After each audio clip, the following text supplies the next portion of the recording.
Hi everyone, I'm Peter Albrecht. And I'm Devin Walsh. Thanks for making WKRG News 5 your #1 choice for news at 5 o'clock. Well, where were you 1 year ago today? Oh, chances are you were beginning to look over damage from Hurricane Sally, causing billions of dollars of damage, and repairs are still being made today. WKRG News 5's Debbie Williams live tonight in Orange Beach. And Debbie, the images of Sally are pretty hard to forget.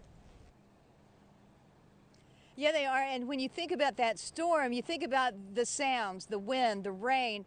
And a lot of folks haven't seen any of the images that we're about to show you because they didn't have cell service or electricity for days, even weeks, after this storm that was one of a kind.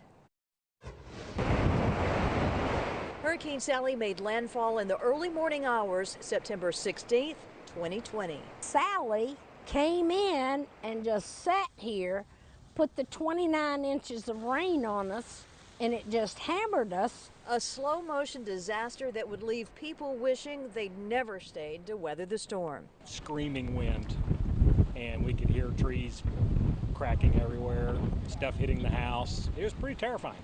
Bad doesn't even begin to describe what Sally left in Margaret Long's yard. Nothing like this. Almost a dozen charter boats sat in her yard, taking out the deck, barely missing major damage to the house. A year later, Sometimes it seems longer. she's still waiting on repairs to be finished, but she has her yard back. Unbelievable, the boats.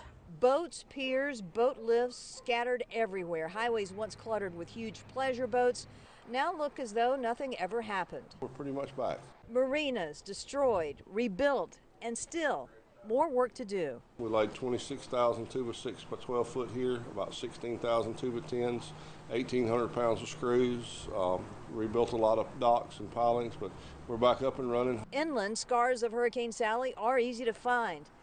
Tons of trees were lost. They fell on just about everything, houses, power lines. It would take most of the year to remove all the tree damage. Utility work continues. Active nature I've never seen before, hope I never see again. Hurricane Sally will be remembered for a lot of things. A year later, the most obvious have cleared until the next storm. Now, Sally was both destructive and deadly. 3 people we know of died directly because of the storm here in Baldwin County. And Hurricane Sally made landfall the same day that Hurricane Ivan did back in 2004. It was the first time that that had happened in Alabama, a storm making landfall here since 2004. Live on the Baldwin County beat in Orange Beach, Debbie Williams, WKRG News 5.